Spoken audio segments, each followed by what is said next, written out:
দাম্পত্য সম্পর্কে অথবা রিলেশন থাকাকালীন সময়ে কখনো ভালোবাসা কিংবা প্রেম আপনি আপনার পার্টনারের কাছ থেকে চেয়ে নিতে পারবেন না।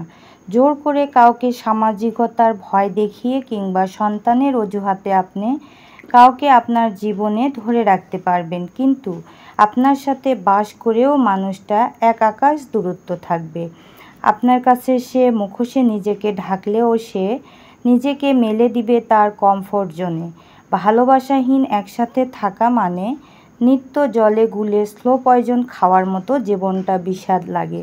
আপনি কখনোই শান্তি পাবেন না যখন পাশে থাকা মানুষটা দেখবেন সে আপনার প্রতি ইমোশন ইনভেস্টার না।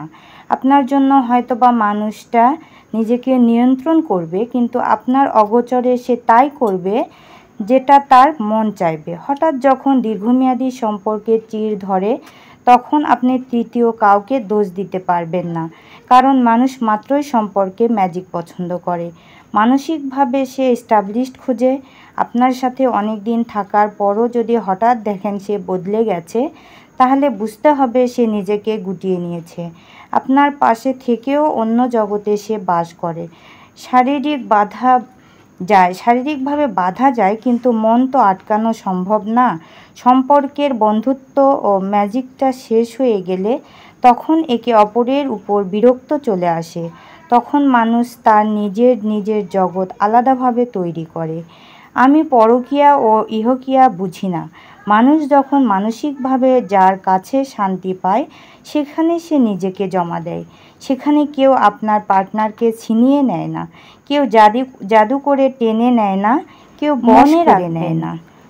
আপনাদের সম্পর্কের লিকেজে যদি কেউ মাঝখানে প্রবেশ করে, যে স্পেসটা আপনার তৈরি করেছেন কাউকে জোর করে আপনার জীবনে ধরে রাখার চাইতে, তাই নিজেকে প্রশ্ন করেন, আমি কি তার সাথে থাকতে চাই যে আমার হয়েও আমার না? তাহলে উত্তর পেয়ে যাবেন।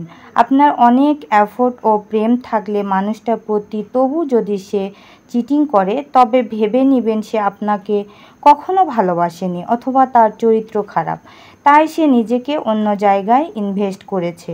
কিন্তু আপনার অবহেলা কিংবা আপনার অনিয়ম অথবা খেয়ালিপনা যদি আপনার পার্টনারকে দূরে ঠেলে দেয়, তবে আপনি বুঝতে পারার পর অন্য কাউকে দোষ দেওয়া বন্ধ করুন।